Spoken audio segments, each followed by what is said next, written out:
I was a news anchor in Los Angeles, California at a station called KTLA 5. And 5 minutes after the news would get done, meth and GHB, those were my two really big drugs of choice. And I'd be in the parking lot of the Bronson studio lots in Hollywood, California, just getting off the air and getting high. And I used to go to the slums of Los Angeles to what I call do my dirty work. And I overdose like a lot of drug addicts do. We take too much of a drug and we overdose. And my overdose looked like this. I apparently collapsed to the ground behind like a dumpster in an alleyway in a seedy area of Los Angeles. And Wow. I don't know who called 911. Somebody did. And I ended up at Hollywood Presbyterian Hospital for about a week in a coma on life support. And it's when the chief neurosurgeon came down, sat at the edge of my bed, of my hospital bed, and he looked at me and he said, "Brandon, you've been out for several days." And he goes, "You have so much bleeding in your brain that you're going to bleed out in the next 48 hours if we do not go in and do brain surgery on you." And I looked at the neurosurgeon and I said, "The fuck you are."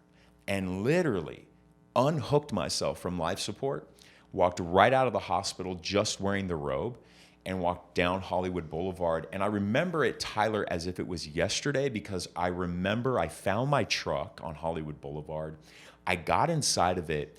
I remember sitting there in a robe from the hospital, and I looked at my wristband, you know, the check-in wristband. And like a true zombie, just opened up my center console, got out my meth pipe, and I got high again. It is the last thing I remember. Everything else after that is completely black. And I just remember I woke up about a week later in the same hospital, out of a coma with the same team of doctors around me for the second time in 2 weeks. They had saved my life. And it was the first time I remember being shown a lot of empathy and compassion. This beautiful nurse, 4'8", her nickname was Itty Bitty in the hospital, and she came over to my hospital bedside and she held my hand and she looked at me and said, "Brandon, do you believe in God?" And I looked at her and I said, "No, I do not." And she goes, "That's okay, because my God still believes in you. Wow. I have saved your life twice in 2 weeks. I'm going to give you $10 in cash out of my own purse.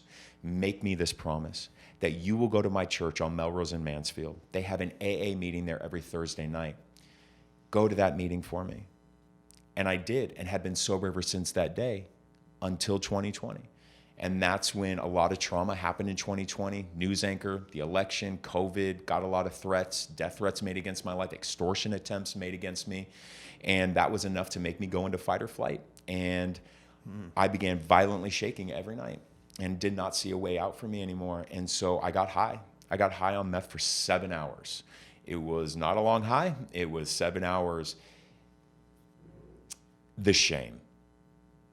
The shame of that relapse, because I really did at that time buy into the AA model so much that I truly believed I had to start over at 24 hours.